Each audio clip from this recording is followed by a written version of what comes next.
Oke, Bismillahirrahmanirrahim. Mungkin saya nggak panjang-panjang.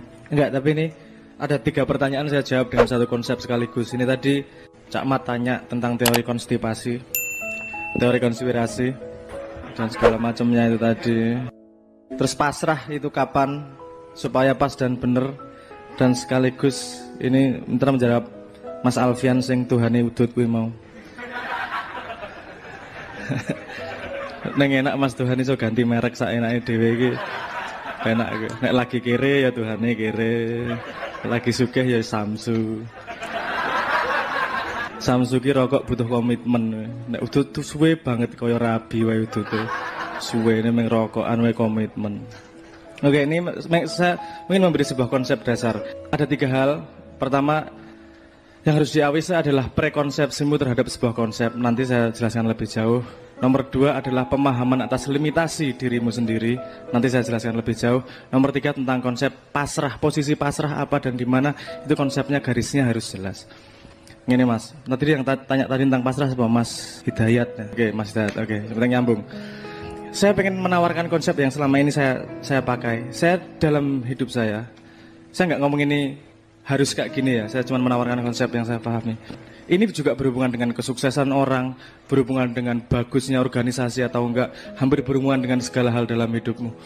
Karena manusia sama-sama dikasih modal 24 jam dalam sehari. Manusia sama-sama dikasih modal energi segitu, tapi ada yang efektif berhasil, ada yang tidak. Apa yang salah? Nah, saya kemudian ada rumus, ada konsep yang saya pakai, yaitu kita harus ada lapis di dalam luar diri kita. Sehingga kita tahu kalau sesuatu masuk lapisan yang mana, dia butuh energi yang sebesar apa, dan apakah kita harus pasrah ataukah kita harus berusaha. Ini tadi yang saya maksudnya gini, satu prekonsepsi, kalau Anda ngomong pasrah, Anda komplain karena pasti Anda berhubungan dengan hasil. Yus nanti laku apa ora terserah, tak pasrah. Nah, pasrah karo hasil itu jadi satu konsep. Padahal itu 2 konsep yang sama sekali berbeda. Pasrah ya pasrah, gue bekerja keras itu pasrah. Karena kamu tidak menagih hasil di situ. Tapi saya main konsep ada 3 lapis itu. Lapis yang paling dalam, yang paling dekat dalam diri saya adalah itu yang paling energinya paling banyak dikeluarkan dan paling banyak dipikirkan. Itu adalah saya sebut sebagai lingkar pengaruh, di mana kita bisa benar-benar mempengaruhi sekitar kita. Mempengaruhi dalam tanda petik, dalam arti bukan propaganda ngono ya. Maksudku gini. Kalau orang nyetir itu kan kamu bisa mempengaruhi motormu mau kemana.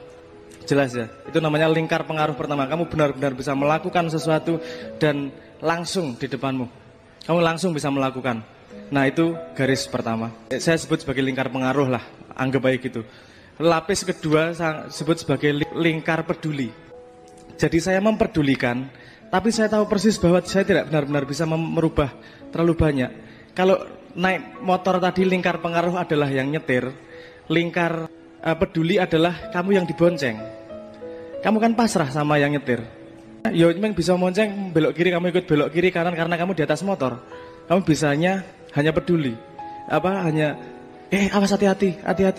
Ngerem, ngegas. Itu pun kalau kebanyakan ngomong disikut mesti. Asu kakek ngangkem kowe wis nyetir kene. Meng bonceng ya kan gitu. Jadi ada kalau kamu pada lingkar peduli itu jangan terlalu stres. Orang kamu juga sudah keputusan awal bahwa kamu mau bonceng dia. Itu kan kamu pasrah sama yang nyetirin kamu. Oh jadi ojo stres kalau dia jani mau lewat kono ora macet kok kowe lewat kene itu. Kamu menyetreskan hal yang memang sudah kamu serahkan di awal, ojo stres. Yang ini lapis kedua ya, yang lapis ketiga paling jauh adalah lingkar perhatian. Lingkar perhatian adalah kowe maca koran, kondisi DPR kaya asu kaya ngopo sing diceritake ngene, gini itu pergantian reshuffle dan segala macam. Kowe harap stres kaya ngopo, kamu tidak akan bisa merubah apapun di situ. Kenapa kamu menghabiskan energi untuk hal-hal seperti itu? Bukan berarti tidak perlu diperhatikan, makanya saya sebut sebagai lingkar perhatian. Perlu kamu perhatikan, kamu pelajari agar kamu ambil pengalamannya sehingga kamu bisa mengaplikasikannya pada lingkar pengaruhmu. Oh itu buruk, berarti aku melakukan di lingkar pengaruhku tidak seperti itu. Nah yang harus diperhatikan pertama adalah bagaimana kamu melakukan lingkar pengaruhmu secara benar-benar. Kalau itu nanti sudah benar, sudah efektif dipercaya orang, lingkar pengaruhmu akan naik. Jadi kamu bisa mempengaruhi orang lebih banyak lagi. Karena pengetahuanmu bertambah, itu jadi bergeser. Tadi lingkar pedulinya bergeser, kerangkul jadi lingkar pengaruh. Sekarang kalau yang camat ngomong sama gubernur ngomong, lingkar pengaruhnya berbeda kan? Yang satu yang apa namanya, yang manut wong sak kecamatan, yang satu yang manut wong sak provinsi. Peraturannya juga, aplikasinya juga pasti berbeda. Nah, itu yang saya sebut sebagai lingkar pengaruh. Ini langsung ke Mas Alfian tadi. Angel tentrem ngasih Tuhane udut iki mau. Ini menarik banget ya. Anda stres pada informasi di lingkar perhatian, itu butuh Anda perhatikan. Anda tahu kalau Anda itu bikin Anda stres, Anda tinggalkan, nggak masalah. Nggak usah baca koran sekalian, nggak usah nonton TV sekalian, karena itu hanya di lingkar sangat luar, lingkar perhatianmu tok. Jauh di luar sana, bukan di lingkar pengaruhmu. Orang yang sukses adalah bagaimana dia mempelajari dan melakukan sesuatu secara efektif di lingkar pengaruhnya. Wong kue neng kene mumet sing neng adoh. Ngopo kue mumet adoh ngono? Udah, itu jadikan faktor lain. Jadi gini, kalau lingkar pengaruh itu yang nyetir, lingkar kepedulian adalah yang bonceng, lingkar perhatian adalah motor lain. Pernah kamu dalam hidupmu ono wong ngelanggar lampu merah, wah kayak asu kayak mana stres kayak ngelanggar lampu merah wong kayak wong tau dicekel polisi to ya. Kamu buang waktu, gimana itu sama sekali di luar pengaruhmu. Dan kamu juga gak harus peduli 100%. Tapi kamu bisa ngambil pelajaran tuh. Ngelanggar lampu merah, ketangkap polisi. Jadi kamu ketika nyetir motor, jangan ngelanggar lampu merah. Atau kalau kamu dibonceng, ngomongi, jangan ngelanggar lampu merah. Jelas ya? Jadi jangan stres pada sesuatu yang di lingkar perhatian. Aduh, lingkar perhatian. Masih sangat banyak PR di lingkar pengaruh di sekitarmu. Kalau kamu sehari-hari ngobrol apa? Ada yang ngobrol ekonomi Indonesia? Ada yang ngobrol calon gubernur siapa? Tapi kita banyak loh di Twitter gosip, nanti reshuffle siapa? Wakil presiden mau diganti ada Malik katanya. Aku ngekek itu loh daftarnya. Mau diganti ada Malik, digali suku kubur. Nah itu banyak orang-orang yang ngobrolnya di topik-topik di lingkar perhatian, tapi malah melupakan yang di lingkar pengaruh dia. Kamu jadwalin sehari-hari, melakukan apa yang bisa kau rubah sehari-hari biar bisa lebih efektif. Agar aku ki pemimpin kok ora dipatuhi to karo ngisor-ngisore. Loh berarti aku lingkar pengaruhku walaupun sebenarnya potensi lingkar pengaruhku luas, tapi lingkar pengaruhku sangat kecil nih. Berarti ada yang salah sama diriku. Apa coba aku awasi? Orang juk nyalahke wong malan. Kan kamu tahu, itu lingkar pengaruhmu. Bahkan nyari pacar, gue sing isik jomblo gue. Ceng. Daripada dipisui Pak Yai gue. Bahkan cari pacar itu kalau kamu meletakkan posisi cewek itu pada posisi yang salah, kamu akan tidak efektif mendapatkan pacar itu. Misalnya gue seneng karo wong wedok, njuk. Itu dimasuk di lingkar pengaruh, lingkar peduli atau lingkar perhatian. Kamu belum kenal sama anaknya. Kan masih lingkar perhatian tuh. Tok stres sih, nek karo kae enak, nyaman ya. Wah. Bayanganmu macem-macem naksira karuan, ketika gapruk ketemu iso ngomong ora kowe. Celat cangkemmu dadian. Keringetan kae, ngompol dan seterusnya lah. Karena kamu konsentrasi pada informasi di lingkar yang kamu tidak bisa kontrol. Kalau kamu tahu persis, oke, itu di luar lingkar pengaruhku. Yang bisa aku pengaruhi yang bisa dalam kontrolku adalah diriku. Kowe dadi necis, dadi wangi, dadi percaya diri. Ketika ketemu, kamu benar-benar bisa mempresentasikan dirimu yang terbaik. Efeknya pasti akan engkau ketemu orang juk gagu. Karena kamu tahu persis yang bisa kamu rubah adalah yang di dalam lingkar pengaruhmu, bukan di lingkar perhatianmu. Ojo salah itu. Ojo jangan salah meletakkan informasi pada yang tidak pada tempatnya. Nah, pasrah letaknya di mana? Kalau kamu sudah tahu peta ini otomatis ketok. Semua hal-hal yang kamu di posisi lingkar perhatian atau lingkar peduli, itu kamu cuma bisa pasrah. Ora sah urusan kerjaan, ora sah urusan apa-apa. Kowe bonceng mobil wae. Kamu naik di dalam mobil, naik bonceng di motor itu kan kamu juga cuma bisa pasrah. Arep piye kowe? Melu tak ewangi kene ngidak gas. Ya ora iso. Ya buyar toh. Itu saja kamu harus pasrah mau gak mau.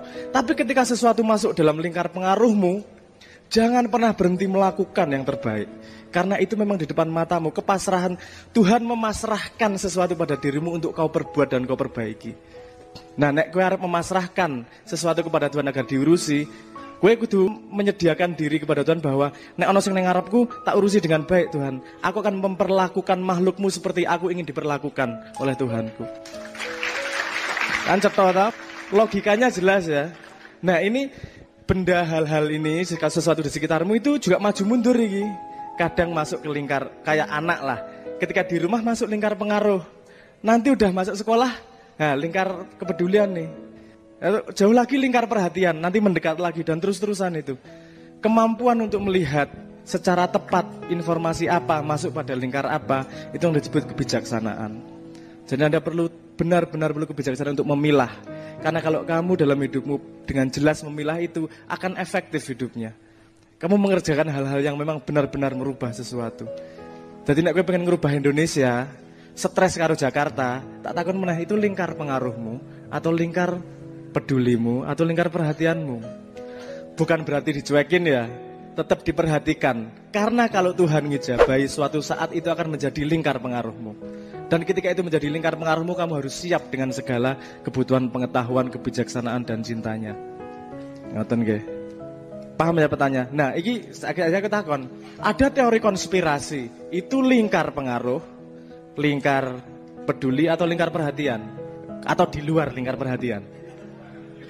Kapan-kapan itu diomongkan, nggak masalah, tapi nggak perlu diomongkan besar-besaran. Itu semua juga nggak primer kok. Asal kamu melakukan lingkar pengaruhmu dengan benar, merasa gembede lah. Yang benar kamu lihat benar-benar memang apa yang bisa kamu lakukan, yang dalam lingkar pengaruhmu kamu lakukan dengan benar. Merasa nyalah ke wong dhisik sementara lingkar pengaruhmu belum kamu lakukan dengan benar-benar. Jelas ya filahnya ya. Pasrah kapan sudah oke ya.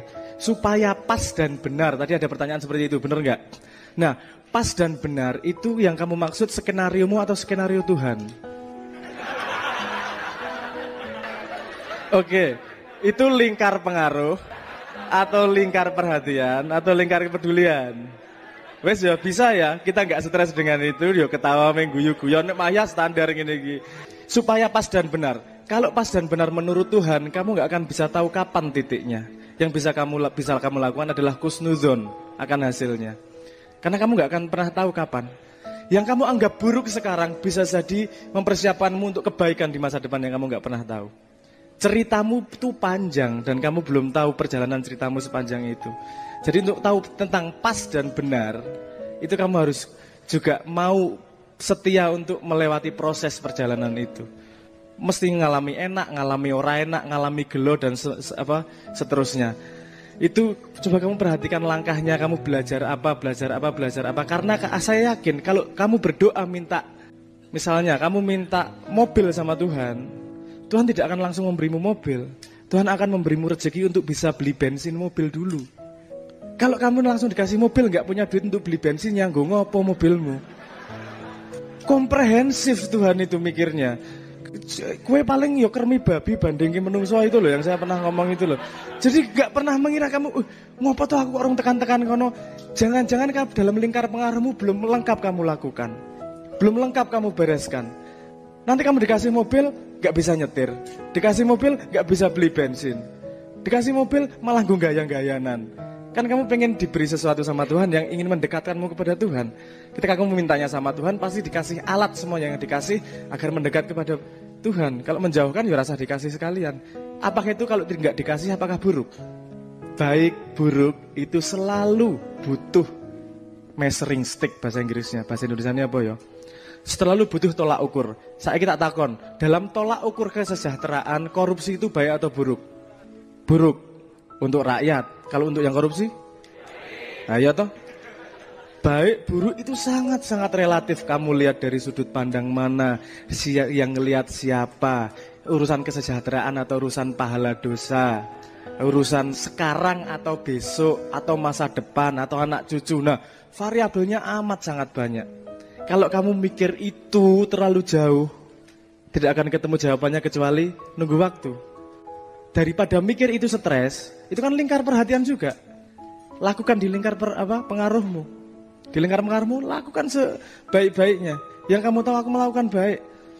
Karena lingkar pengaruhmu kecil, kamu akan diperjalankan yang tidak kamu ketahui jalannya di lewat mana. Tuhan tidak akan disangka-sangka datangnya dari mana untuk ke tempat yang kamu tepat di mana nanti. Apakah lingkar pengaruhmu tambah luas? Apakah lingkar pengaruhmu sedikit tapi sangat penting? Nah, dan seterusnya lah segala macam, Tuhan yang tahu. Yang bisa kita lakukan adalah husnudzon dan berbuat sebaik-baiknya sesuai dengan bagaimana kita bisa melakukan. Nah, menurut saya sholat, yaitu tadi, sholat itu salah satu cara kita melatih pemahaman kita tentang positioning tersebut. Apakah kita di lingkar pengaruh, apakah kita di lingkar peduli, atau di lingkar perhatian. Karena ketika sholat kita dilatih positioning kita sama Tuhan.